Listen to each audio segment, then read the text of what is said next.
Hoje à tarde eu estava arrumando a casa, limpando, e aí sempre que eu estou arrumando a casa parece que vem um louvor que fica na minha cabeça. Eu até comentei com o Vini. Aí eu falei, Vini, esse louvor não sai da minha cabeça e eu vou compartilhar com vocês antes de a gente abrir a nossa palavra, que é um louvor que fala assim: Senhor, nós não queremos só a restituição daquilo que perdemos. Na verdade, o que nós queremos, Senhor, é não perder aquilo que temos, a Tua presença, a Tua essência. Aleluia. Prefiro ser um menino que te ouve do que um sacerdote cego e surdo. Não deixe que os anos ceguem os meus olhos e que ao passar do tempo eu deixe de te ouvir. Não deixe que eu perca a Tua essência e nem que eu me acostume a não mais te sentir. Preciso de mais, quero muito mais. Eu preciso te ouvir e te ver. Tem que ter mais, quero muito mais. Restitui o que se perdeu. Amém? Vamos ficar de pé? Esse louvor assim queimou muito no meu coração, porque eu falei, Senhor, eu não posso, eu não quero, não posso me acostumar de ir à casa do Senhor por ir. Eu preciso desejar mais de Ti cada vez mais, porque esse tem que ser o desejo da nossa alma, que o passar do tempo não deixa a gente cegar os nossos olhos, né? E que a gente volte a ser como um menino, né, da Bíblia. A Bíblia fala sobre Samuel, que era um menino que escutava com muita facilidade a voz do Senhor. E quando a gente está aqui na casa do Senhor, sementes são plantadas no nosso coração. E essas sementes, elas vão germinando quando a gente rega. E a gente rega ela na nossa casa, a gente rega ela no nosso trabalho. E como que a gente pode ver o Senhor através da vida dos nossos irmãos? Na casa dele, com o povo dele, com aqueles que o Senhor escolheu. Amém? Então, assim, semana passada a gente não teve o nosso culto, a gente teve o carnaval, né? A gente não teve o retiro já, nosso segundo ano sem retiro. Como tem feito falta, né? Porque o nosso retiro era um recarregar de encontro com Deus, daquela intensidade. Mas eu sei que o Senhor está separando algo novo para cada um de nós. Quem acredita nisso? Amém? Então vamos abrir em Salmos 92 para a gente começar a engrandecer o nome do nosso Senhor. E a gente vai ler Salmo 92, do 1 ao 4, e depois do 12 ao 15. Todos abriram? Salmos fica bem no meio da Bíblia. Isso aí. De primeira, hein, Daniel? Diz assim, Salmo 92, verso 1. Bom é louvar ao Senhor e cantar louvores ao seu nome, ó Altíssimo, para de manhã anunciar a tua benignidade e todas as noites a tua fidelidade, sobre um instrumento de 10 cordas e sobre o saltério, sobre a harpa com som solene. Pois tu, Senhor, me alegraste com os teus feitos, exultarei nas obras das tuas mãos. Verso 12. O justo florescerá como a palmeira, crescerá como um cedro do Líbano. Os que estão plantados na casa do Senhor florescerão nos átrios do nosso Deus. Na velhice ainda darão frutos e serão viçosos e florescentes, para anunciarem que o Senhor é reto, Ele é a minha rocha. Vamos repetir?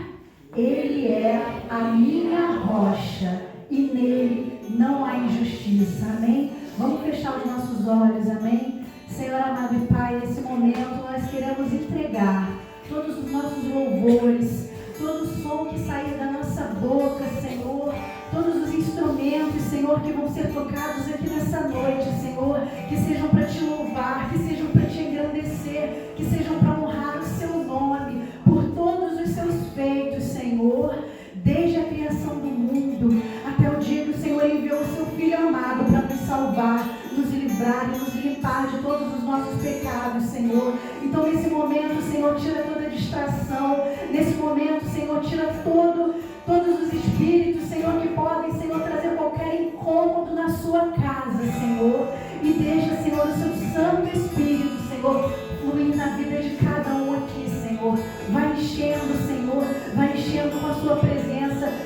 enchendo, Senhor, tudo que precisamos, Senhor, para sermos renovados, para sermos restituídos, para sermos, Senhor, ó meu Pai, quebrantados, para sermos, Senhor, lapidados, Senhor. Ó meu Pai, cuida, Senhor, daquilo que nós vamos entregar, o nosso melhor a Ti, porque nós viemos aqui para Te adorar, nós viemos aqui porque nós Te amamos, nós viemos aqui porque nós precisamos aprender mais de Ti, nós viemos aqui porque nós precisamos aprender a amar, nós viemos aqui porque nós não somos perfeitos, mas Tu és santo, santo, santo, santo, Senhor. Então eu entrego a Ti, Senhor, todo louvor, em nome de Jesus, Senhor. Amém e amém.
Cego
Teu amor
conosco, Senhor.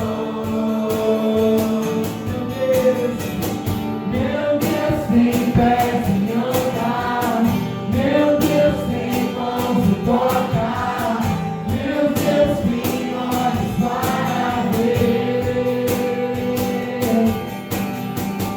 ouvidos e me ouvir, narinas e me cheirar, tem boca e me falar, vá comigo, fala, estou pronto, quero tanto ouvir tua voz, Senhor, tanto ouvir tua voz, Senhor, fala, que o céu ouve, quero tanto ouvir tua voz, Senhor, tanto ouvir tua voz, Senhor.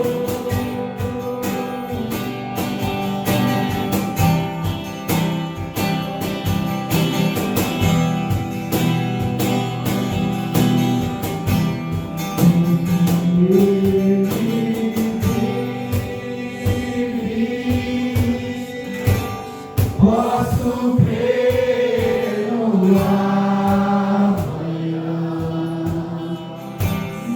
porque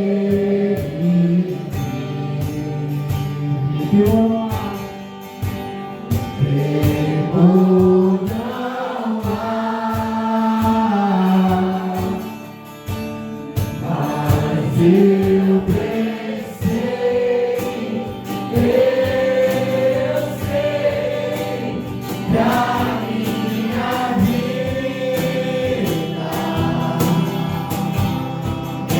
está nas mãos do meu Jesus, que vive está. Diga porque ele vive, porque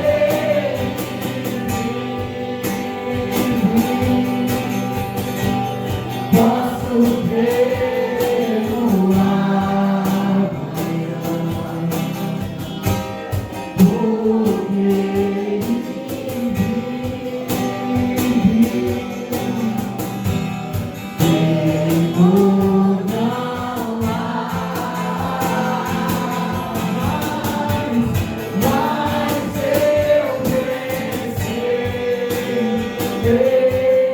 eu sei que a minha vida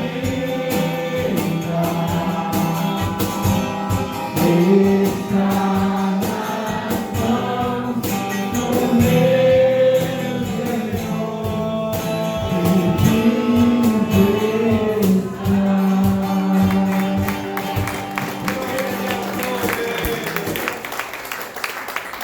Aleluia!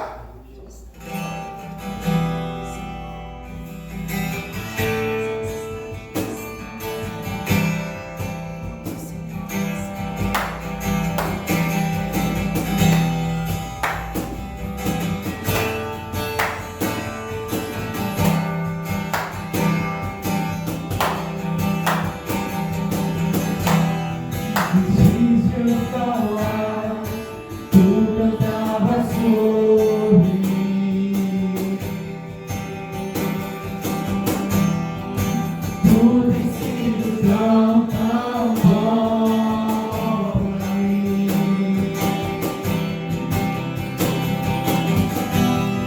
Difícil respirar, sopraste tua vida em mim.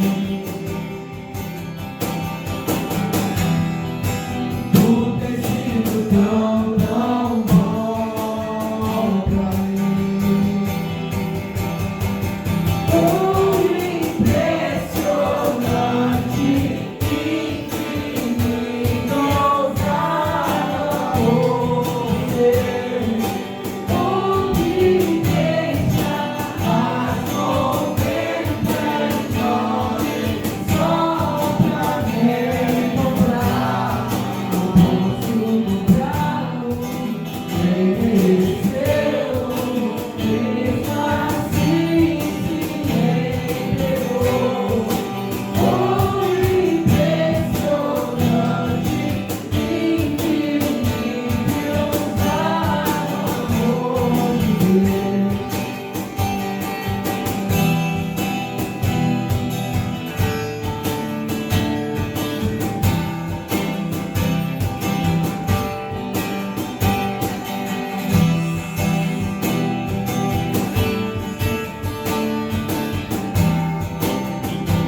Passos para as sombras, escala as montanhas pra me encontrar. Derruba muralhas, joias, mentiras pra me encontrar.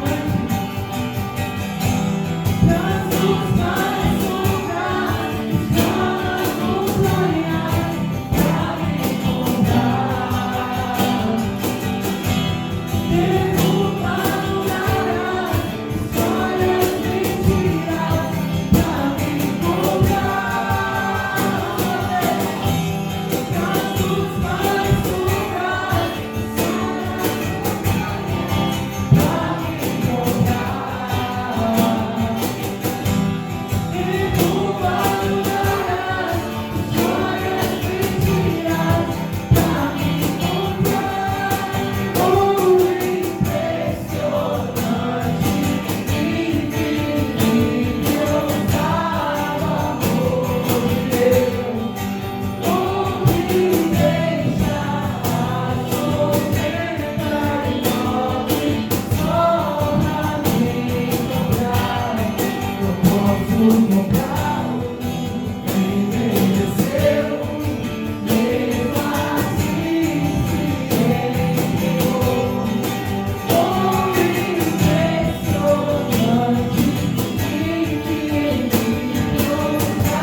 Shalom Adonai, boa noite a todos.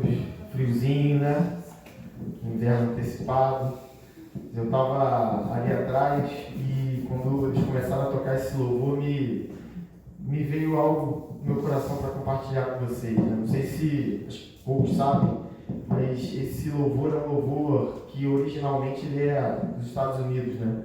E o refrão dele, que foi traduzido para cá como ousado amor, lá nos Estados Unidos fala imprudente amor. E é interessante porque a palavra imprudente, né? Porque a palavra fala que aquele pastor deixou 99 ovelhas e não deixou num lugar seguro, num aprisco, em algum lugar onde elas não podiam se perder, para ir atrás de uma ovelha, de uma só ovelha. E aí quando ele fala que traz luz para as sombras, escala as montanhas, destrói as mentiras, em algum momento ele fala, é porque no mundo que a gente vive num mundo de desvalor, onde as pessoas são sempre desvalorizadas, onde as pessoas, algo que é muito corriqueiro, isso aí não vale nada, isso aí não tem valor, isso não tem jeito. Aí Jesus fala assim, olha, eu deixei 99 ovelhas para ir atrás de uma ovelha. Todos nós, toda a vida é preciosa. Todas as pessoas possuem valor. Todas as pessoas. Não há um entre nós que não tenha um valor para Deus. Pode não ter valor para mim, para você. Pode ser alguém que tenha cometido inúmeros crimes, que seja um mentiroso, seja alguém que não, sabe, que traiu a confiança, mas para Deus essa pessoa tem valor. E ela sempre vai ter. E Deus vai até o limite dele. Foi até o limite em Jesus. Para mostrar para mim e para você que há salvação para todas as pessoas. E esse é o nosso papel. Onde eu e você entramos. Uma vez que nós reconhecemos esse Deus que deu o seu Filho, que amou o mundo de tal maneira, eu e você devemos ser portadores dessa verdade. Portadores dessa boa nova. Olha, há solução para o seu problema. Há saída para o seu problema. Não importa qual seja ele, não importa a dificuldade, há solução. Pode ser que não seja uma solução humana, pode ser que não seja uma solução médica, pode ser que não tenha mais jeito para o homem, mas sempre há uma saída para Deus.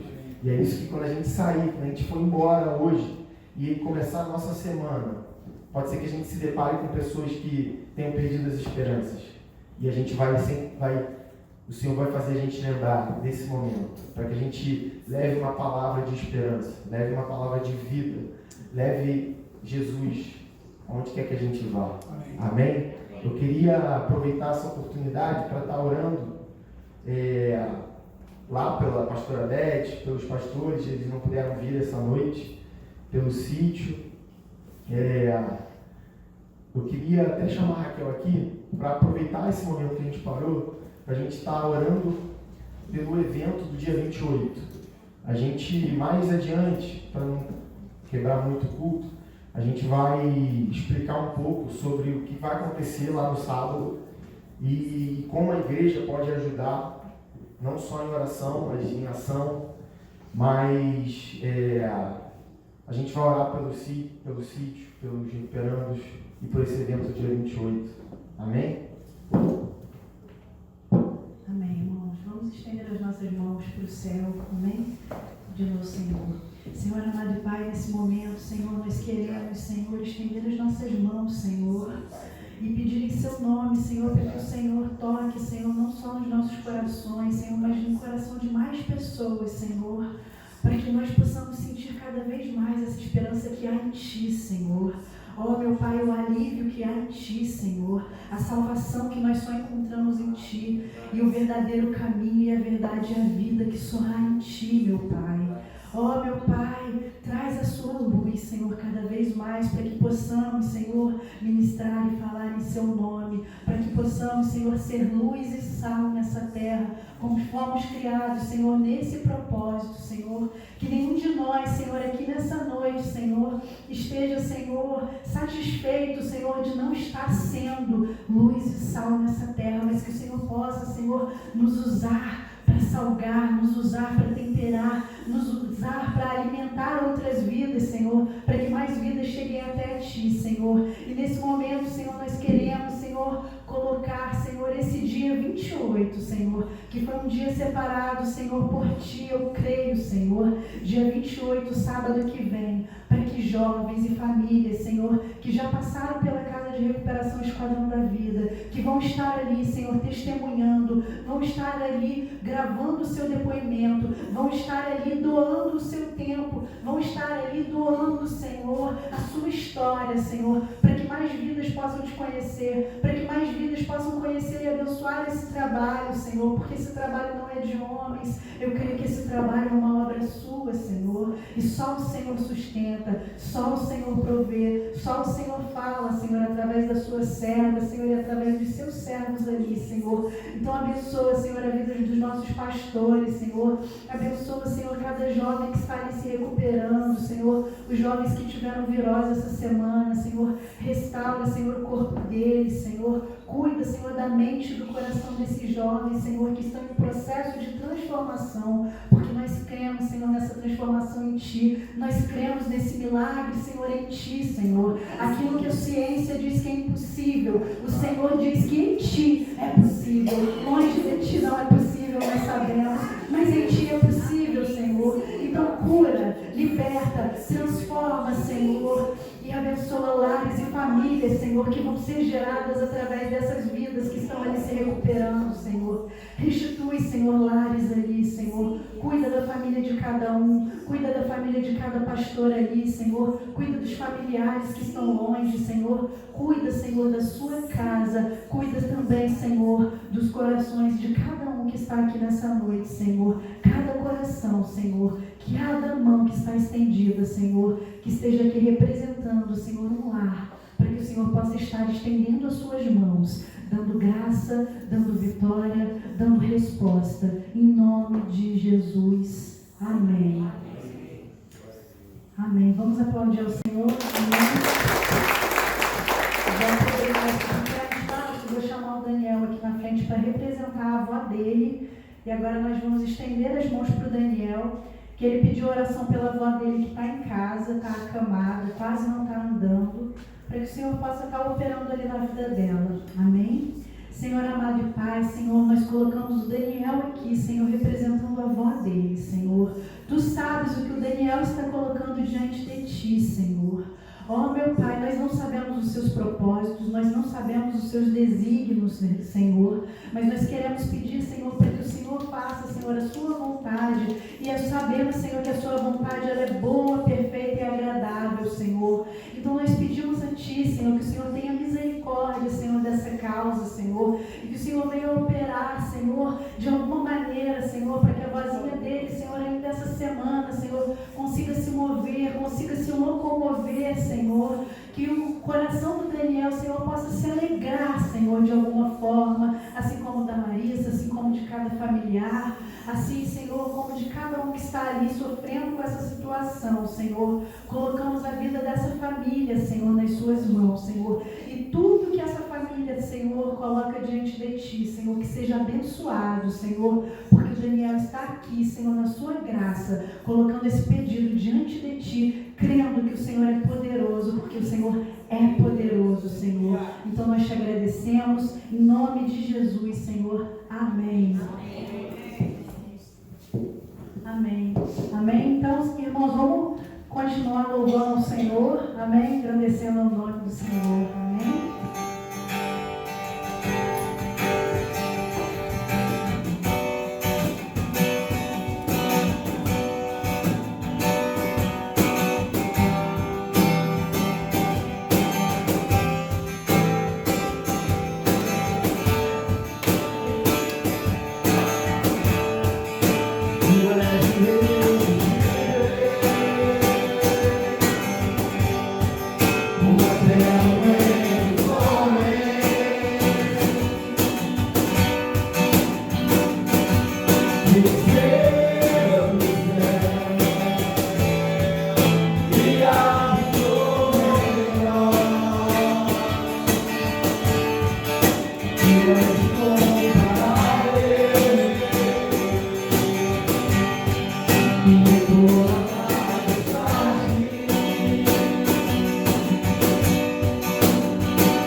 Guarda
os cativos são libertos, o rei está aqui, onde está a paz e glória, onde está a paz e glória.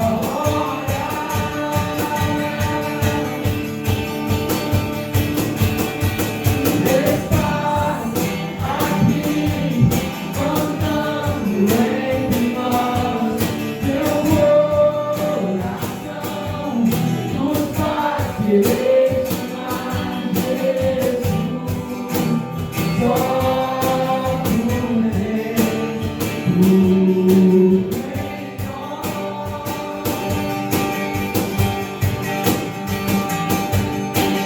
Rasga o céu e faz mais uma vez, vem com tua glória e mostre teu poder, Jesus. Só tu em nós.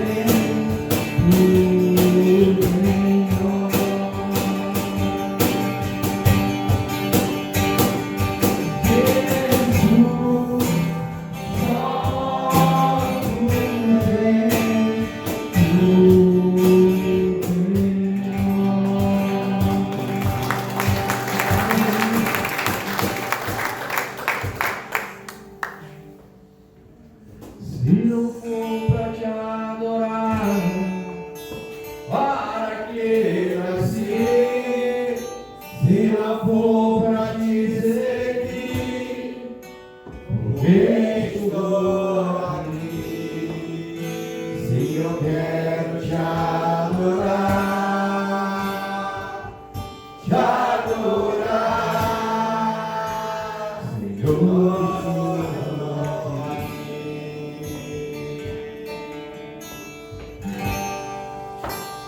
Senhor, estou aqui.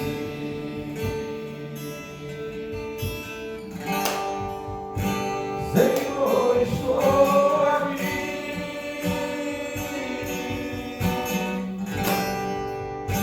Senhor, estou aqui.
Antes do trono, Senhor, quero levar em oferta de amor. Antes do trono, Senhor, quero levar meu sacrifício de louvor. As minhas mãos levantar, tua beleza então contemplar. Tua beleza então contemplar, com teus lábios declarar toda a minha adoração. Se eu for te adorar, para que eu nasci, se eu for te dizer que estou aqui.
envelopes de oferta. Queria convidar os irmãos a acompanhar comigo uma leitura que está no Salmo 23. Amém?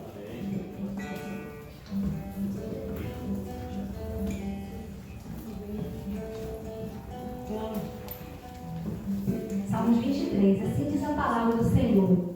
O Senhor é meu pastor e de nada terei falta.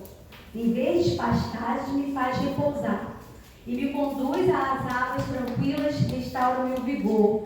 Guia-me nas veredas da justiça por amor do seu nome. Mesmo quando eu andar por um vale de trevas e mortes, não terei perigo algum, pois tu estás comigo, e a tua vara e teu cajado me protegem. Preparas um banquete para mim à vista dos meus inimigos. Tu me honras, ungindo minha cabeça com óleo e fazendo transbordar o meu cálice. Sei que a bondade e fidelidade me acompanharão todos os dias da minha vida e voltarei à casa do Senhor enquanto eu viver. Irmãos, por que eu separei essa palavra nesse dia? Primeiro, como palavra de oferta, porque se o Senhor é o nosso pastor, nada não teremos falta, né? Então não teria falta de nada mesmo. Mas há exatamente um ano atrás, eu e o Ed, nós estávamos com Covid nesse período. E eu e meu filho moramos com minha mãe e com meu pai. Meu pai tem 71 anos e minha mãe 66. Então eles tinham 70 e 65 anos. E eu e a Ed passamos por esse período do Covid e minha mãe e meu pai não pegaram Covid.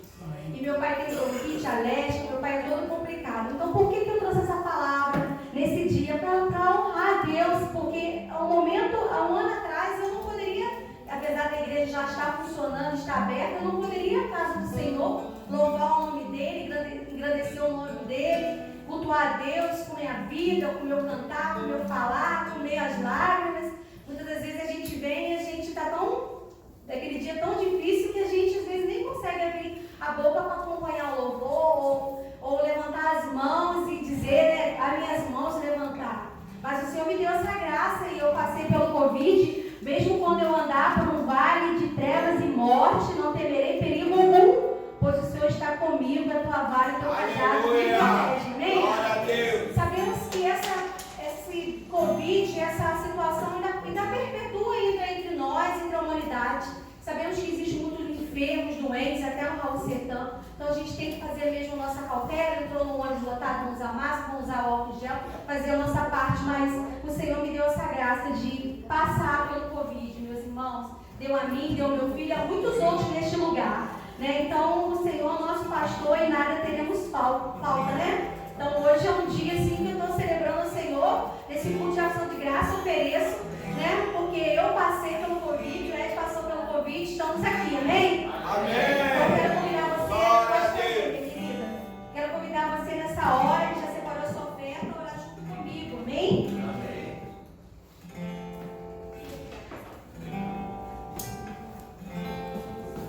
Amém, Jesus. Senhor, nós queremos nessa hora, Senhor, agradecer, Senhor, pela oportunidade de ofertar, de firmar a sua casa, pela oportunidade que o Senhor nos dá, Senhor Deus, de através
Deus possa nos abençoar nessa noite com a sua palavra, Senhor. Sim, Deus Deus. possa Fala estar usando a conosco. vida do Vinícius, ó Pai, para transmitir essa palavra. Sim, Deus. Abençoa nossas mentes, nossos corações, ó Pai. Sim, Senhor. A quem estiver nos assistindo também pelo Instagram, que siga abençoando também, Pai. Abençoa lá, Pai. Em nome de Jesus. Amém. Amém, Deus. Amém. Vai ter escolinha hoje? Não. Deus abençoe os nossos jovens. Maria. Antes da gente começar a palavra, queria só falar um pouquinho sobre esse dia 28. Às vezes no final do culto fica corrida. A gente a gente convidou várias pessoas que já passaram, pessoas que se recuperaram, né? Familiares dos recuperandos, pessoas que podem dar um testemunho daquilo que viveram lá no Esquadrão da Vida. Para a gente documentar isso mesmo, para a gente ter gravado, né? Assim, a gente foi abençoado por um amigo meu, na verdade ele que deu essa ideia, e ele arrumou uma pessoa, um profissional, o cara vai filmar, vai editar, ele vai assim, ofertar esse trabalho para a gente. Então assim, a gente convidou várias pessoas desde São João del Rei e até agora, pessoas que se recuperaram e familiares para estar dando esse depoimento. E aí o que a gente vai fazer? Ao longo do dia, né, a gente vai estar fazendo essas gravações e a gente vai oferecer um almoço para os convidados e para todo mundo que for e tiver interesse de ir. A gente vai fazer uma feijoada, uma mini feijoada, uma coisa bem simples. E aí a gente queria que a igreja, assim, quem puder, está ofertando um feijão, um arroz, farinha, calabresa, esses farofos aí, mais que farofa. Vai ter farofa, aí. E aí a gente vai, assim, até quinta a gente vai estar recebendo essas doações, tá? Quinta-feira, depois da reunião, o pastor vai estar descendo e aí não vai dar mais tempo da gente estar recebendo. Então, quem tiver interesse, se tiver alguma dúvida, pode mandar um zap para mim, para a Raquel. Quinta a gente vai estar aqui e é isso. Então, Com certeza, quarta e quinta vai ter um pastor aqui o dia inteiro. beleza, quarta e quinta. Quarta até 6 da tarde e quinta Até a hora da reunião, até o final da reunião.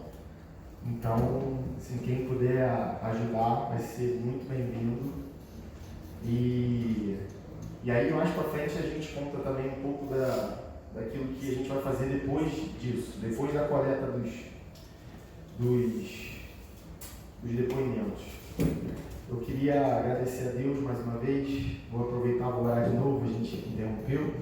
Senhor nosso Deus, nosso Pai, muito obrigado por essa oportunidade, muito obrigado por cada família aqui representada, muito obrigado, Pai, pela Tua presença maravilhosa, que o Senhor possa usar a minha vida para estar transmitindo a Tua palavra, que ela possa ser bênção, Senhor, para todos nós, em nome de Jesus, amém.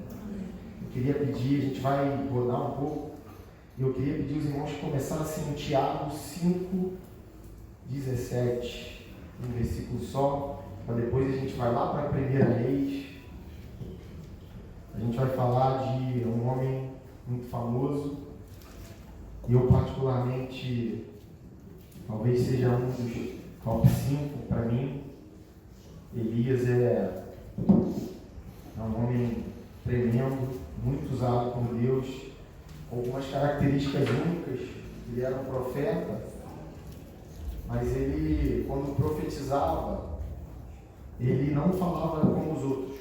Ele não falava assim, diz o Senhor. Ele era alguém que tinha tanta intimidade, estava tão cheio de Deus, que ele, quando profetizou a respeito da chuva, ele falou: sobre a minha palavra não vai chover.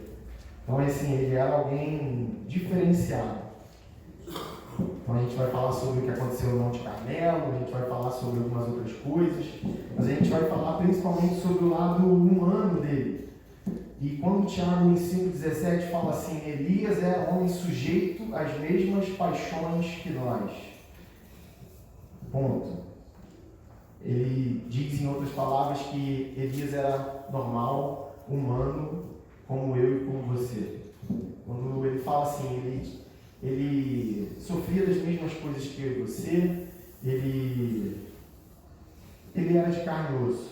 E aí falando, e orando, pediu para que não chovesse, e por 3 anos e 6 meses não choveu sobre a terra. Mas o ponto principal desse versículo que eu queria que você guardasse Elias era um homem sujeito às mesmas paixões que nós. Paixões não nesse lado de relacionamento entre homem e mulher, mas fraquezas, decepções, frustrações, tudo aquilo que eu e você conhecemos bem, que a gente vive num mundo que a gente se decepciona. Então a gente vai lá para 1 Reis, capítulo 16,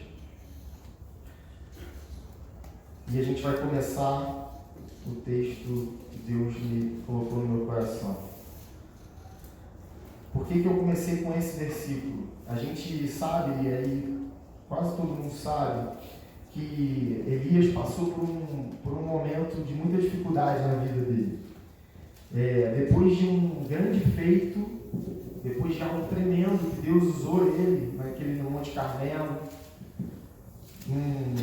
um sacrifício que ele fez, houve ali naquele momento um grande avivamento. A gente vai falar um pouco sobre como Israel estava naquele momento em especial. Israel estava passando por várias crises, né? E Israel estava adorando a Baal, que é um deus pagão.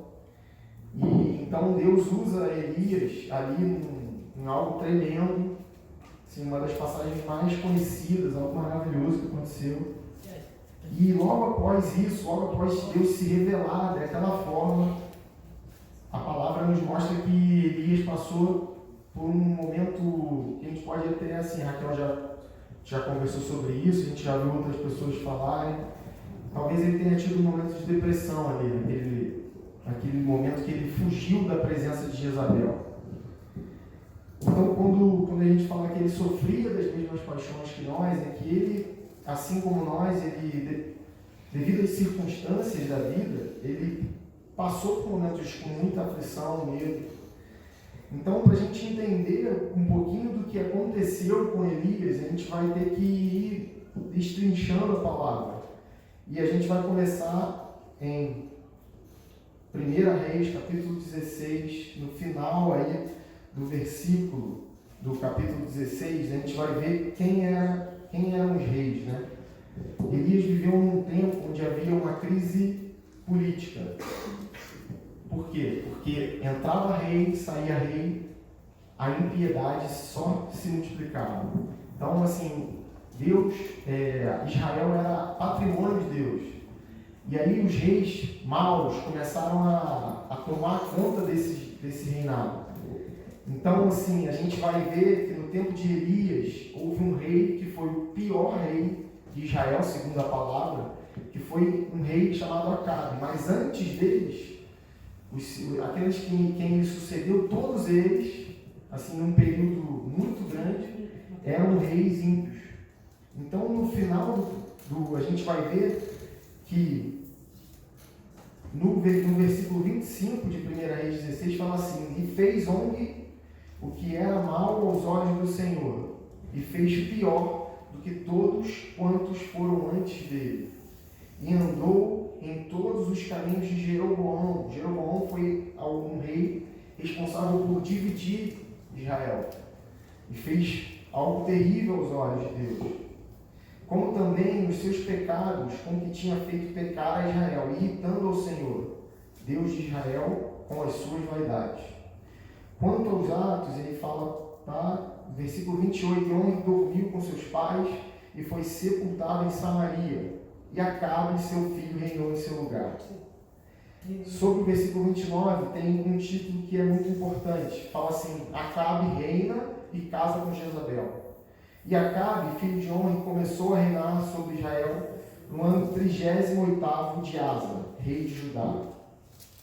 E reinou Acabe, filho de homem, sobre Israel em Samaria 22 anos.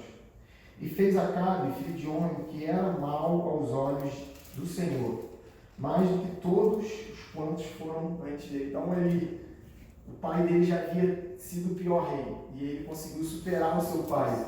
Ele não só viu o exemplo do seu pai, como superou em maldade, em impiedade.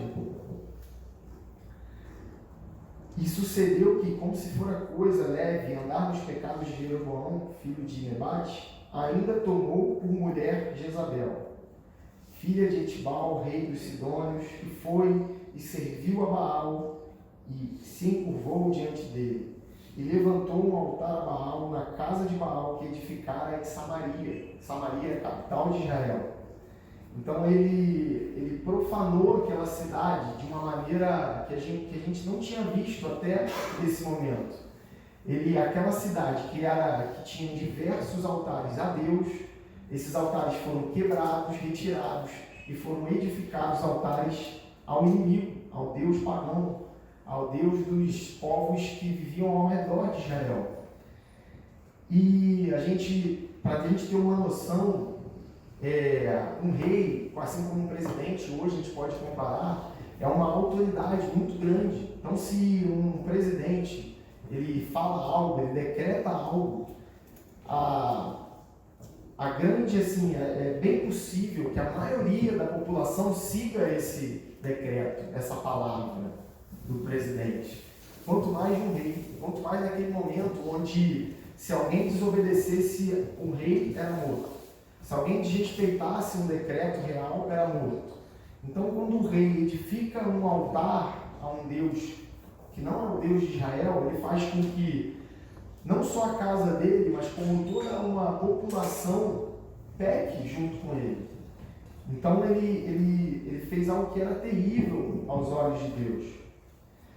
Então Elias vivia num momento, numa crise política. Por que eu estou falando isso? Porque a gente vai chegar lá na frente, a gente vai ver que Elias passou por um momento que não era fraqueza espiritual. Quando a gente acha que um irmão em Cristo passa por uma aflição, por um problema, a primeira coisa que vem à nossa cabeça é: esse cara está pecando. O que esse cara fez? Se desviou. Mas não, a gente vive num contexto onde muitas coisas afetam nossa saúde física e mental. E isso aconteceu com Elias. Então ele vivia nessa crise política. Ele vivia também numa crise religiosa, como eu falei. Por quê? Porque Elias era um profeta e ele vivia no meio de um povo que estava corrompido, que estava adorando um Deus que não era o Deus de Israel. E é fácil a gente entender que nesse momento Deus já havia se manifestado muitas vezes no meio desse povo. Muitas e muitas e muitas vezes.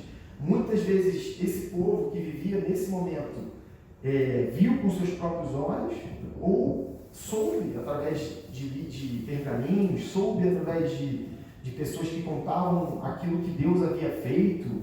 Deus havia feito no Egito, Deus havia feito até esse momento. Então não havia ali um motivo para que esse povo se desviasse dessa forma. Então havia uma crise política, religiosa, uma crise econômica. A gente vai ver que em 1 Reis 18, capítulo 2, fala assim: e foi Elias mostrar-se a Acabe, e a fome era extrema em Samaria. Nesse momento, a gente consegue entender que a maior fonte de renda e de alimento era vinha do campo. Então, quando a gente um pouco mais atrás, a gente vê que Elias profetizou que haveria seca por 3 anos e meio sobre aquela. Só para vocês terem uma noção, chovia em Judá e não chovia em Israel. O problema era em Israel, não era em outro lugar. Então, Israel passou por uma crise muito grande, porque se não tem chuva, não tem plantação. Se não tem plantação, não tem colheita. Então havia a fome era algo normal nesse tempo. E havia uma crise moral e ética. Por quê? Porque foi institucionalizado o culto pagão, aquilo que era pecado virou normal. Então assim, pessoal, os altares de Baal estão aí, vocês podem adorar Baal. Foi algo que foi colocado como, naquela sociedade, como algo normal. E havia uma crise de desvalorização da vida humana. Porque em 1 Reis 18, 5, mais adiante um pouco, fala assim: disse Acabe a Obadia: vai pela terra a todas as fontes de água e a todos os rios. Pode ser que achemos erva, para que em vida conservemos os cavalos e as mulas e não estejamos privados dos animais. A preocupação de Acabe era o cavalo e a mula. Ele não se preocupava com os seus súditos. Ele não se preocupava com a população que passava por um problema. Passava pela fome, passava pela escassez. A preocupação dele não era essa. A preocupação dele era água e pasto para seus cavalos e mulas. Então esse era o contexto daquele momento que Elias vivia. Elias não era, ele vivia, a gente vive num tempo muito difícil, onde o que é errado virou certo, o que é certo virou errado. A gente vive num tempo assim. A gente sai pelas ruas e a gente vê as coisas que são contrárias à palavra de Deus, que são contrárias aos princípios e conceitos de Deus. Mas esse tempo era um tempo difícil também para Elias, porque ele vivia num lugar onde deveria ser adorado ao Deus de Israel e não era. E havia reis ímpios que tornaram Israel uma cidade totalmente cosmopolita, religiosamente falando. Havia vários deuses sendo adorados e o Deus de Israel foi sendo deixado de lado. Entre outras coisas, a gente vai ver que em Reis 18:4 fala assim: porque sucedeu que, destruindo Jezabel os profetas do Senhor. Jezabel, que foi uma mulher que Acabe casou, a gente leu no capítulo 16, ela que trouxe essa ideia de Baal e Azira, que é um outro deus pagão, e esses deuses começaram a ser adorados ali, mas ela era a pessoa que trouxe esse tipo de adoração para Israel. E ela, dando prosseguimento ao plano de tornar Israel totalmente de Baal, ela mata os profetas do Deus de Israel. Então, você imagina, Elias vivendo isso tudo, vê todos os profetas serem mortos. Como que está a cabeça desse cara? Como que ele está vivendo ali? Como que ele... Provavelmente ele tinha medo, provavelmente ele vivia numa aflição. E aí, a gente vai folhear um pouco mais. Só que no meio disso tudo, Elias continuava, de certa forma, são mentalmente, para continuar fazendo aquilo que era a vontade de Deus. Então a gente vai ver dois grandes atos proféticos de Elias. O primeiro está em 1 Reis 17:1, que fala assim: então Elias, o tisbita, dos moradores de Gileade, disse a Acabe: vive o Senhor, Deus de Israel, perante cuja face estou, que nestes anos nem orvalho nem chuva haverá, senão segundo a minha palavra. Então, mesmo vivendo essa crise emocional, que vai estourar um pouco mais à frente, Elias continuava a servir ao Senhor, continuava a profetizar, continuava a caminhar, nesse momento, ele não havia chegado no ápice do seu esgotamento emocional. E um segundo grande ato profético dele está em 1 Reis 18, e esse aí é das maravilhas desse 1 Reis. Foi quando ele desafiou 850 profetas, 450 de Baal e 400 de Azira. E nesse momento, era um momento que vira uma chave em Israel, porque Ali o povo já estava totalmente voltado à adoração pagã. E aquilo que Deus colocou no coração de Elias foi: vamos lá, a gente faz sacrifícios, os seus altares estão aí, eu sacrifico para o meu Deus, você sacrifica para o seu, e a gente fala, o Deus que ouvir, que mandar fogo do céu, o Deus que vai ser adorado. E aí a gente vai ler do 19 ao 40, a partir do capítulo 18, fala assim: agora, pois, ele fala isso com Acabe, agora, pois, envia, ajunta a mim todo Israel no Monte Carmelo, como também os 450 profetas de Baal e os 400 profetas de Azerá, que comem da mesa de Jezabel. Então enviou Acabe os mensageiros a todos os filhos de Israel e ajuntou os profetas no Monte Carmelo. Então Elias se chegou a todo o povo e disse: até quando cocheareis entre dois pensamentos? Se o Senhor é Deus, segue-o, e se Baal, segue-o. Porém o povo não lhe respondeu nada. Então disse Elias ao povo: só eu fiquei o profeta do Senhor, e os profetas de Baal são 450 homens. Dei-se-nos, pois, 2 bezerros, e eles escolham para si um dos bezerros, e dividam em pedaços, e o ponham sobre a lenha, porém não lhe metam fogo. E eu prepararei outro bezerro, e porei sobre a lenha, e não lhe meterei fogo. Só um parêntese. Esses altares dos profetas de Baal, eles tinham sim, a Bíblia não fala, mas livros que contam a história e historiadores falam que havia nele, assim como o altar que Elias construiu logo adiante, haviam nele reinos que passavam azeite. Então, quando eles estavam ali oferecendo sacrifícios a Baal, alguém botava fogo naquele azeite, e aí fazia aquela pirotecnia, né? Aquele show, e nesse fogo eram oferecidos crianças, bebês de colo, que eram sacrificadas a Baal. Então, quando Elias fala para não botar fogo, é justamente para não ser um fogo artificial, criado pelo homem.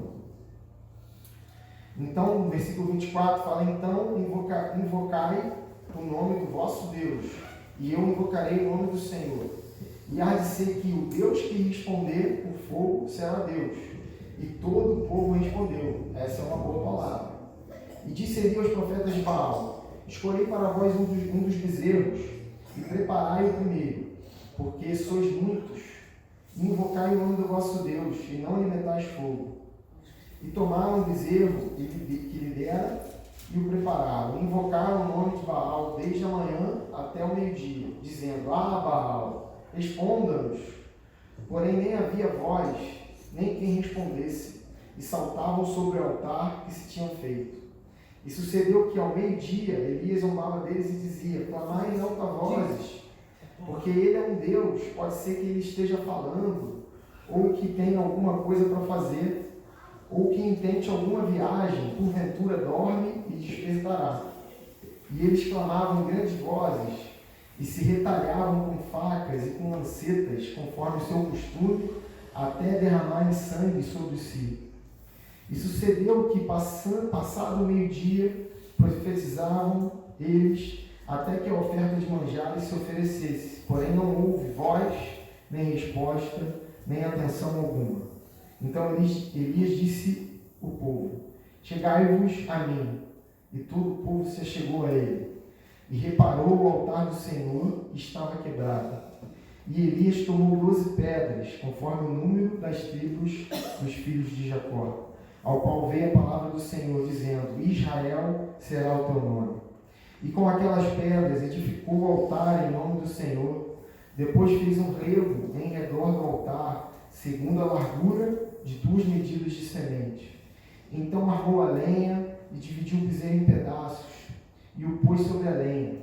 E disse: enchei de água 4 cântaros e derramai sobre o holocausto e sobre a lenha. E disse: fazei-o segunda vez. E fizeram segunda vez. Disse ainda: fazei terceira vez, e o fizeram terceira vez. Só um parêntese. Você imagina? 4 cântaros de água é muita água. E ele fez isso por 3 vezes. Assim, eu acredito, uma conjectura aqui, por 2 grandes motivos. Primeiro, para dificultar aquela situação ali, né? Enquanto os profetas usavam azeite, óleo, que é altamente inflamável, o Elias botou água para ser ainda mais difícil. E outra coisa ainda mais intrigante, nesse momento, haviam se passado uns 3 anos e alguns meses já daquela o primeiro ato profético de Elias sobre a chuva. Então, você imagina, o povo todo com escassez de água, Elias manda o povo botar muita água. Então, assim, o Deus que fez cessar a chuva é o Deus que em muito pouco tempo vai prover chuva de novo, vai prover o sustento, vai prover a necessidade. Então, assim, às vezes isso me faz lembrar, às vezes, uma oferta. Às vezes a gente está passando por um momento de dificuldade e o que passa na nossa cabeça é: não posso ofertar, porque vai me faltar. E aí Deus faz assim: não, bota água no sacrifício, porque em pouco tempo a chuva voltou a ser regular naquele tempo. Então, às vezes a gente precisa fazer esse ato de fé, né? Ofertar na casa do Senhor, porque Ele é fiel para cumprir, para prover, para sustentar, para responder. E foi isso que Ele fez com Elias. A gente vê como Elias era confiável em Deus.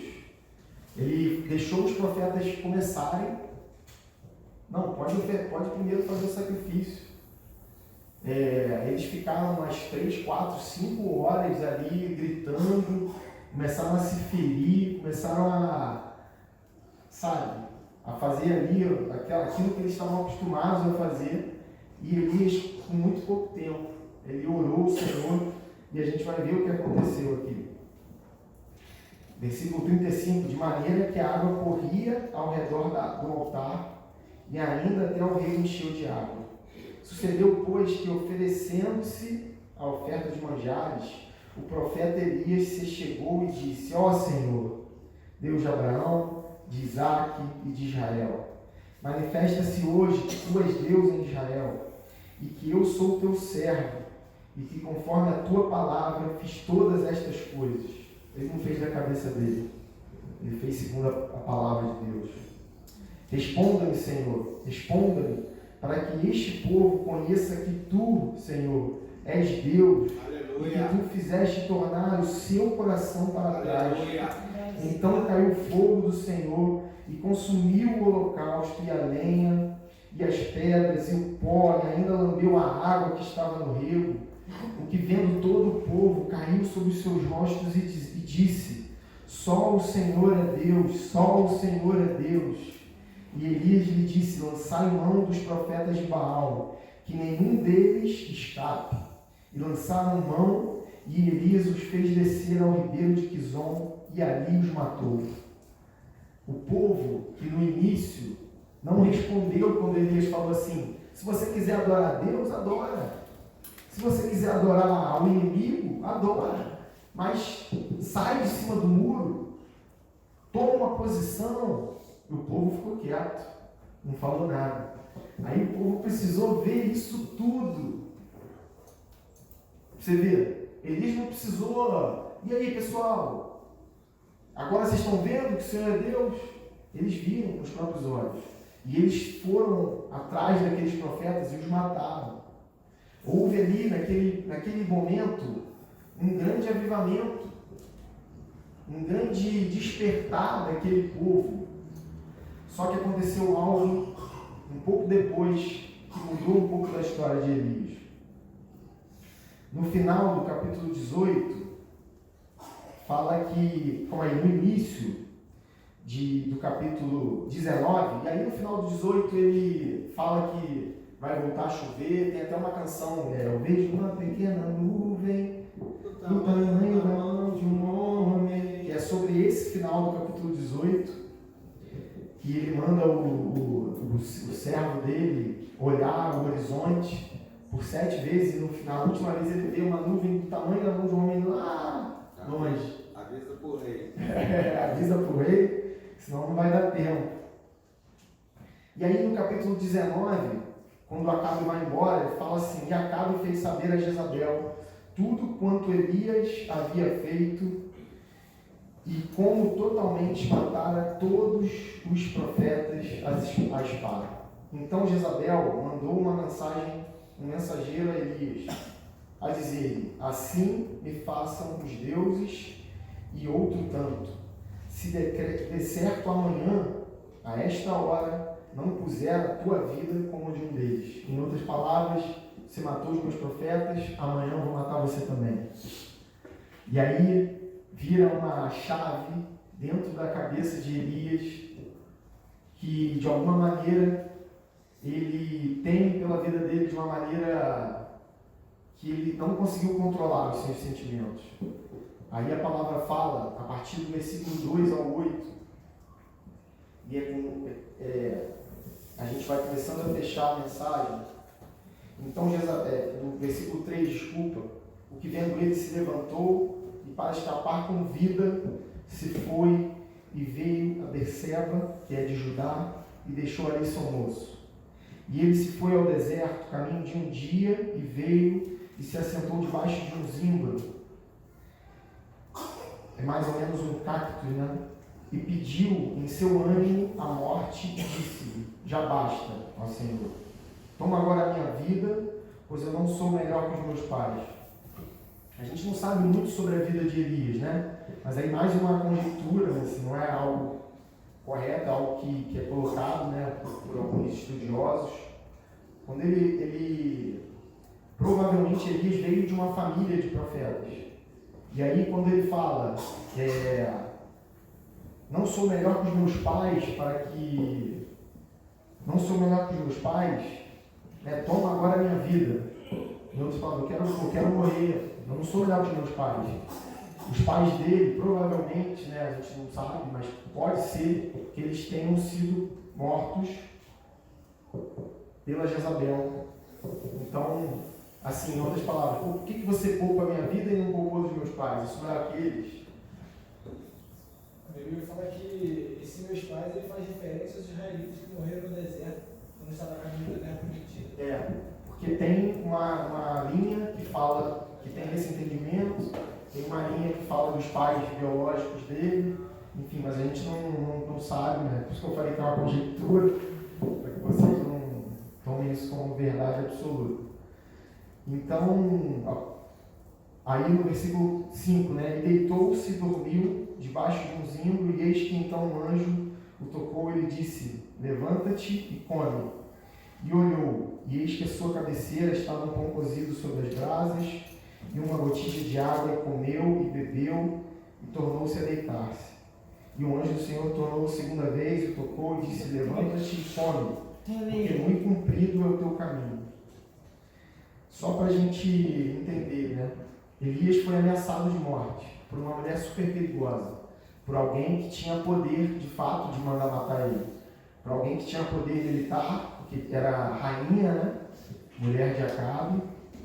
Ela era uma, a gente, assim, à medida que a gente vai lendo Reis, até o capítulo 20, a gente vê que ela é uma mulher muito cruel, alguém que dominava o seu marido, ela que era de fato a mente por trás de Acabe.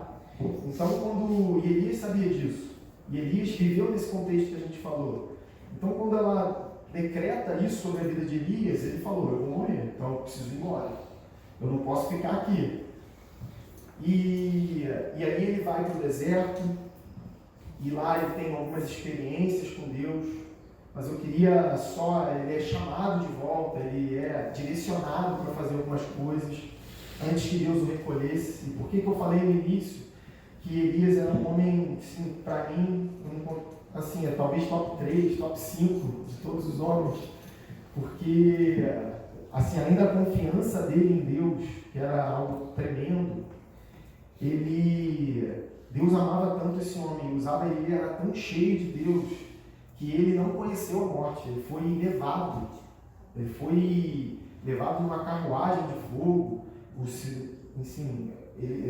Um dos direcionamentos é que ele encontra Eliseu, que vai ser o profeta que o substituiu, mas ele era alguém que era muito humano, como eu e como você. Então, quando Tiago fala que ele era sujeito às mesmas paixões, e quando a gente lê em Reis como Deus usou ele, o que vem à minha mente é: se Deus usou ele, pode usar mim, pode usar você. Da mesma maneira, porque ele era homem normal, assim como eu, assim como você. Ele tinha medo, ele passou por aflição. Então, o que a gente consegue ver depois dessa ameaça? Eu coloquei 4 sinais de crise na vida de Elias que o levaram a esse afastamento. Óbvio que ele estava esgotado, assim dá para ver, a gente consegue ver. Mas esses 4 sinais que tiveram na vida dele, Deus me deu 4 versículos para a gente combater esses sinais de crise. Para que a gente, que é ser humano, que é assim como Elias, que é sujeito a esse esgotamento, sujeito a essas situações, para que a gente possa identificar em nossas vidas, para que a gente não deixe chegar ao nível que Elias chegou. Quando ele fala, já basta, toma a minha vida, uma coisa é querer morrer, outra é querer se matar. São 2 coisas diferentes. Elias não queria tirar a sua própria vida, mas ele estava cansado e ele pediu: Senhor, me leva, porque eu já estou esgotado, já não aguento mais, eu estou com medo, em outras palavras. Então, assim, 4 sinais de crise. Primeiro foi o medo que ele sentiu. Quando Jezabel faz essa ameaça, a primeira coisa que ele sentiu foi medo. E aí o medo fez ele fugir da presença dela. E aí eu queria pedir que os irmãos abrissem em Isaías 41, versículo 10.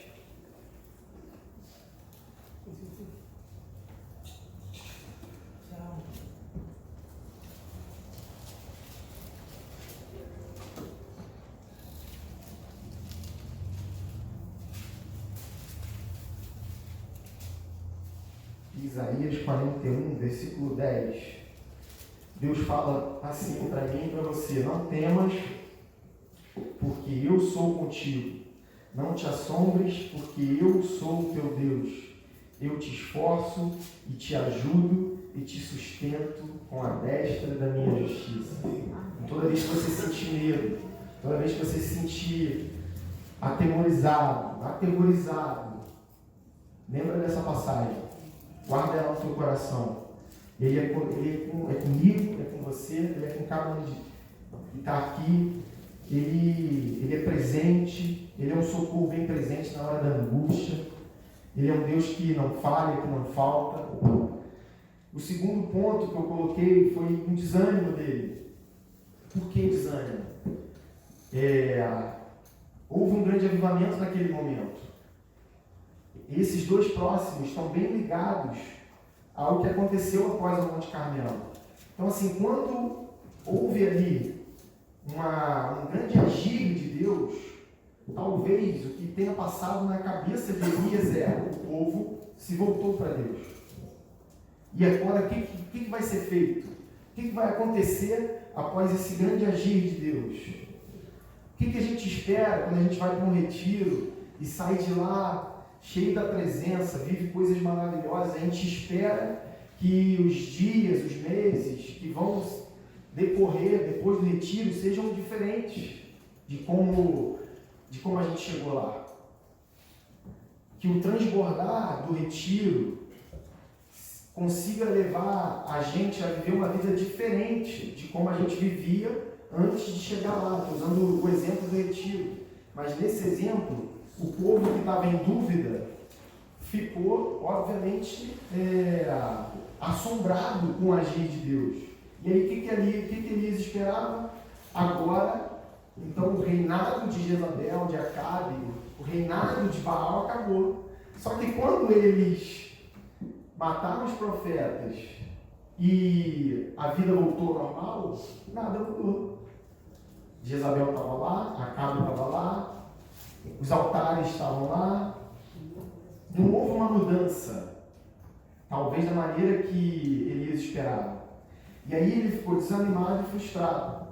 E eu queria que vocês abrissem Salmos 37, versículo 39.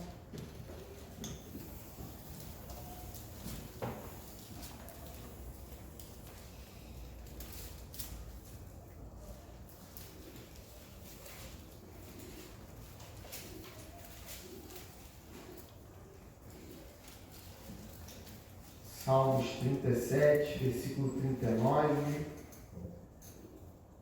Mas a salvação dos justos vem do Senhor. Ele é a sua fortaleza no tempo da angústia. O tempo da angústia vai chegar para mim e para você. Ele não é algo que pode acontecer ou não. A gente vai ficar angustiado. A gente vai ficar. Mas a gente não pode esquecer que ele é essa fortaleza. Ele foi a fortaleza de Davi, ele foi a fortaleza de Isaías, ele foi a fortaleza de Jeremias, ele foi a fortaleza de grandes homens, de Paulo, de Pedro, e ele tem que ser a minha fortaleza no tempo da angústia e a sua também. Que a gente vai viver, vai passar por isso. E Filipenses 4, 6 e 7.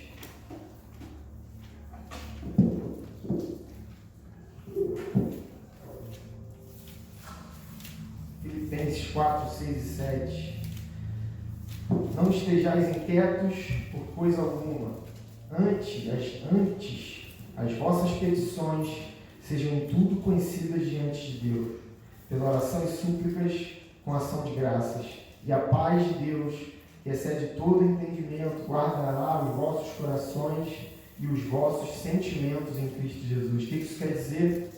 Que existem momentos na nossa vida que humanamente é impossível ter paz. Impossível ter paz. Há problemas que nos cercam, que tomam a nossa mente de uma tal maneira que a gente não consegue fazer mais nada a não ser pensar no problema, a não ser viver o problema. A gente perde a fome, a gente perde o sono, a gente se vê sem saída. E aí quando em Filipenses Paulo fala, e a paz que excede todo entendimento, a paz que não se explica, a paz que ela não deveria ter. O homem em angústia, em aflição, desanimado, não combina ter paz com esses sentimentos. Mas Paulo fala que essa paz que não se explica vai invadir o nosso ser de uma tal maneira que a gente vai viver algo sobrenatural. E é isso. A gente vai viver, vai passar por momentos ruins na vida. Isso é algo que fala muito comigo. Eu sempre falo para mim mesmo. Sempre que tenho a oportunidade eu falo. A nossa vida não é mil maravilhas. É difícil, trabalho é difícil, ter chefe é difícil, pagar conta é difícil, ter filho é maravilhoso, mas dá trabalho. A gente fica preocupado, agora vão ser 2. O André daqui a pouco vai viver isso.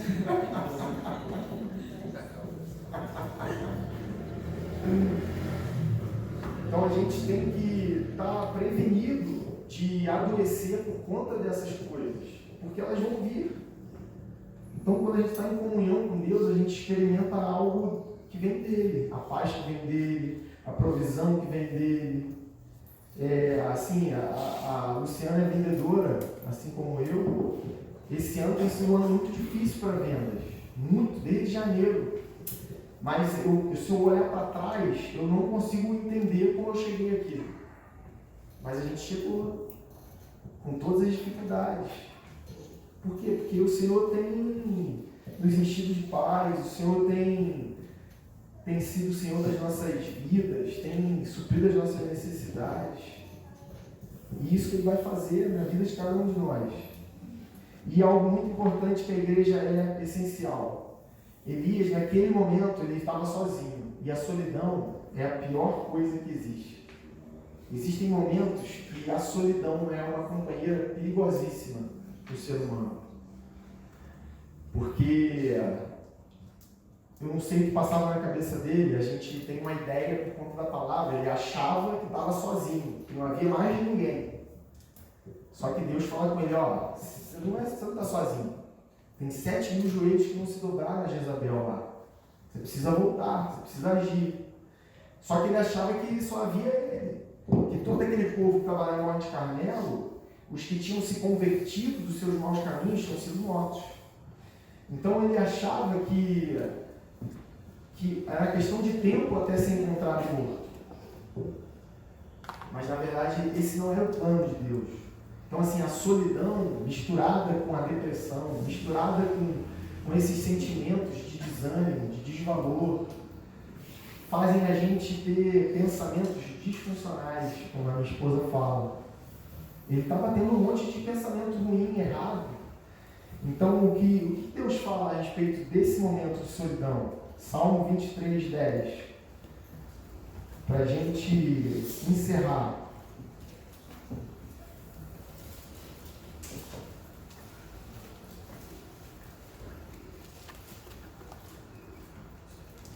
Luciana leu esse salmo e a gente vai encerrar com ele. No capítulo. Salmo não. Desculpa. 6, né? Salmo 23, 6. A promessa de que a gente nunca vai estar sozinho. Certamente que a bondade e a misericórdia me seguirão todos os dias da minha vida e habitarei na casa do Senhor por longos dias. Independente da situação que a gente passe, do momento que a gente passe, a bondade e a misericórdia do Senhor nos seguirão. Então, essa é uma palavra que o Senhor colocou no meu coração, para que a gente não pode ser tão duro com a gente, sabe? Existem momentos que não tem nada a ver com esfriamento espiritual, que não tem nada a ver com distanciamento espiritual. Existem momentos que a gente passa por situações difíceis mesmo, que tem muito mais a ver com as circunstâncias da vida, com os problemas, com a maneira de como a gente lida com eles. Se alguém disser para você que você está passando por um problema porque há pecado, porque está desviado, isso não necessariamente é verdade. E só quem pode dizer isso é você, fazendo uma autoanálise da sua vida, se colocando diante de Deus, querendo buscar dele respostas. E se há sinais de crise, assim como que houve em Elias, a igreja é um ponto de apoio para você, para mim. A gente precisa se abrir, ter comunhão, ter liberdade, obviamente, sabendo com quem fala, sabendo com quem se abre, porque a gente não pode. Tem uma expressão que não sei se é nova, que é a solidão social, quando a gente está sozinho em companhia de outras pessoas.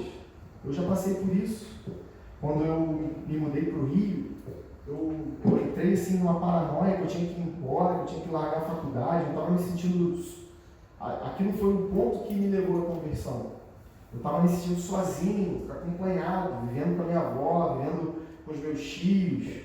Eu estava vivendo um momento de muita aflição. E foi esse momento que o Senhor usou para me aproximar, para que eu pudesse abrir os meus olhos para ouvir a sua palavra, para enxergar aquilo que estava ao meu redor e eu não conseguia ver. Então a gente sabe que a gente tem problemas. E se um de nós tivermos esses problemas, devemos identificar os sinais, orar ao Senhor, anotar esses versículos, ter nos nossos corações, buscar ajuda.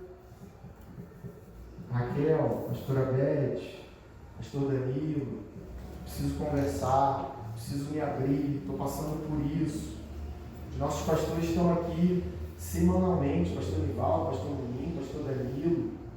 A vida deles é servir. Eles fazem isso lá no sítio, fazem aqui. Eles sempre vão ter uma palavra abençoada para dar. Eles cansaram de me dar palavras abençoadas, abraços abençoados. Me fizeram enxergar a vida por uma outra ótica. Às vezes a gente enxerga a vida que está tudo errado. O copo está pela metade, mas a gente acha que ele está meio vazio. A gente tem uma ótica que a gente vai ver que o copo está meio cheio. A gente precisa enxergar sempre pela ótica boa. Amém? Eu queria pedir que os irmãos se colocassem de pé. Não vou chamar ninguém aqui de anjos,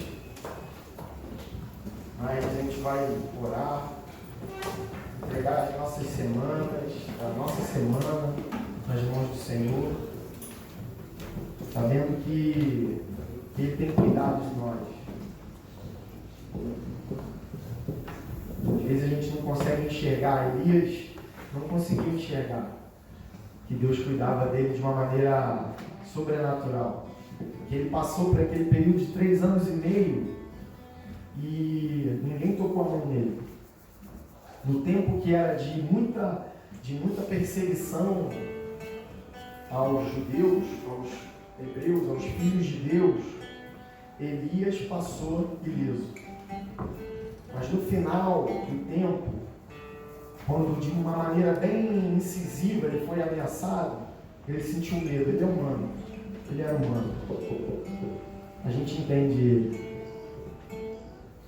Mas eu queria orar para que o Senhor pudesse fazer com que a gente enxergasse a vida de uma outra maneira a partir de hoje.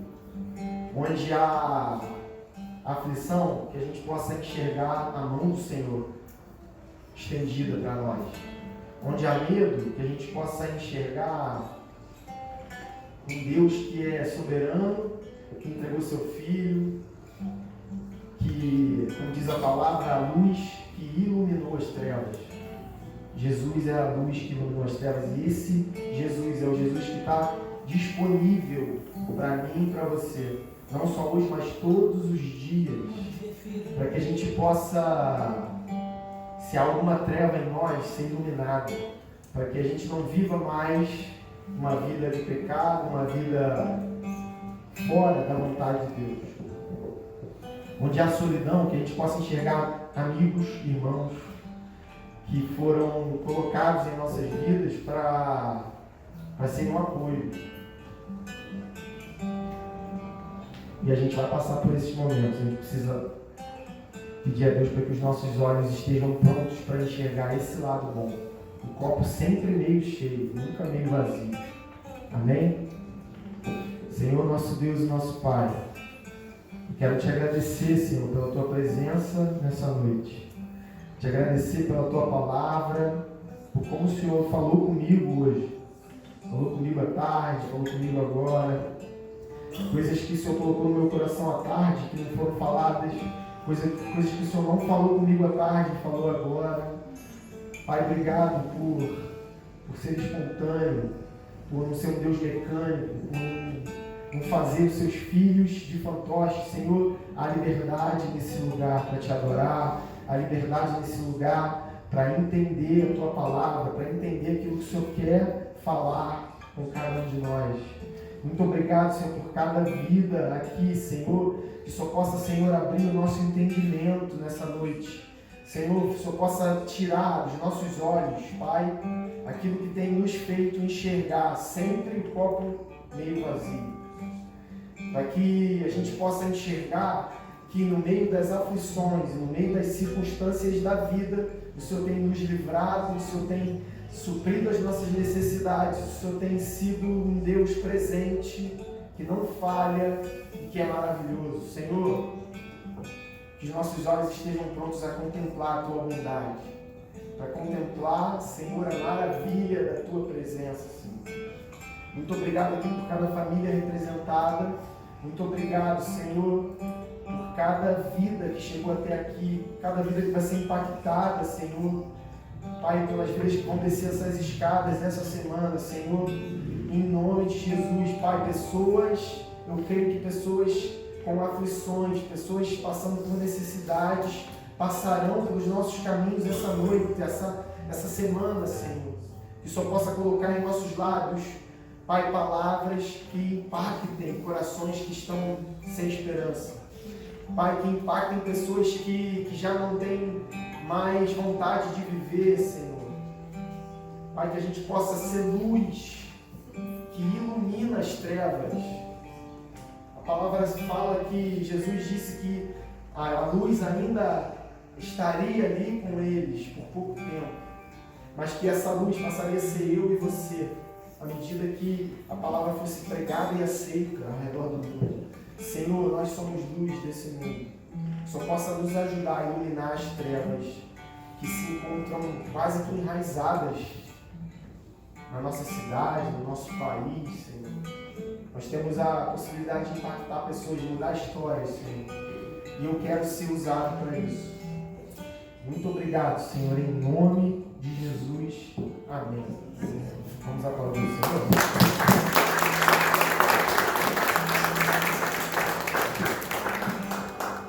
Amém. Queria desejar uma boa noite a todos. Dizer que amanhã tem reunião de homens. E eu vou dizer algo que eu falei para mim mesmo. Na última reunião de homens, nós, eu e você, perdemos a melhor reunião de homens que teve aqui no Esquadrão da Vida desde que ela foi inaugurada. O André veio sozinho. E ele ficou aqui esperando.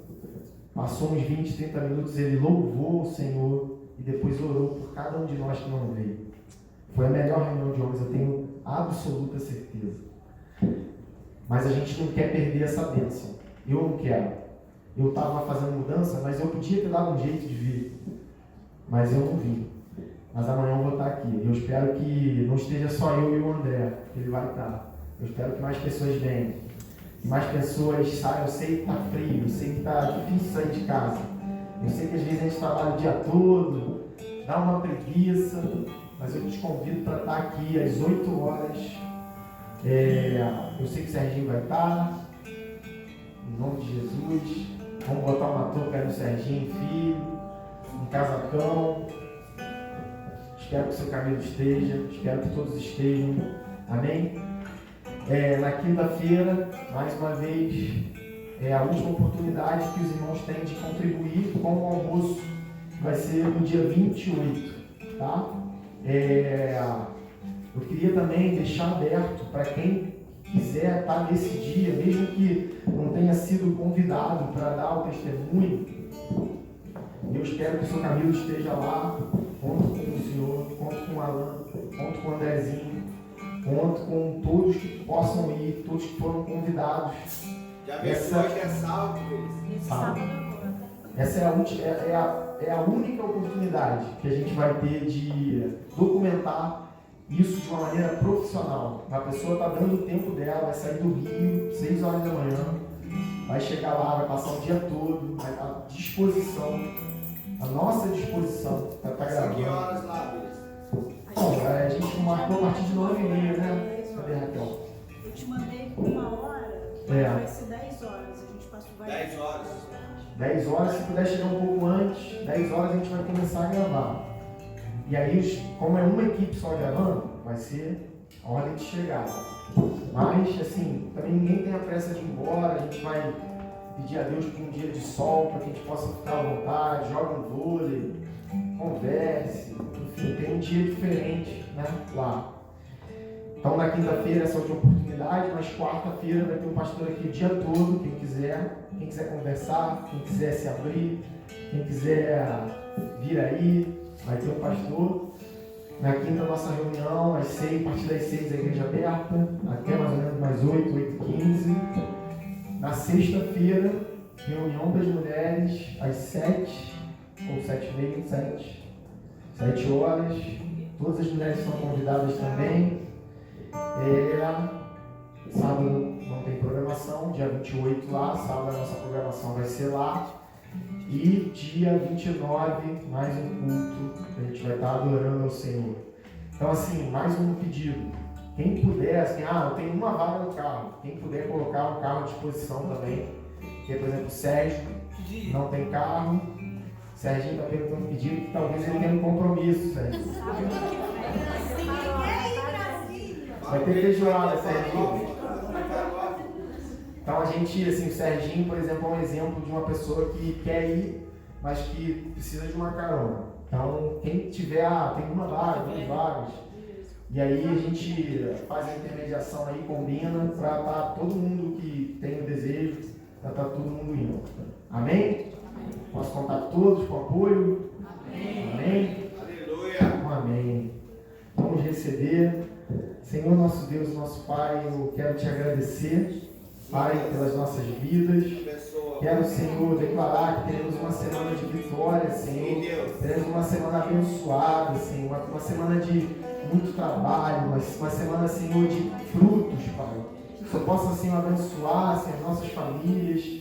Pai, que o Senhor possa vir, se fazer presente para essa semana de uma maneira especial, Senhor. Abençoa quem vai viajar, abençoa quem vai ficar, abençoa, Senhor, Pai, tudo que a gente vai fazer essa semana, Pai. Seja trabalho, seja lazer, Senhor, seja, Pai, atividades com família, Senhor, que seja uma bênção essa semana. Em nome de Jesus. Amém. Glória a Deus.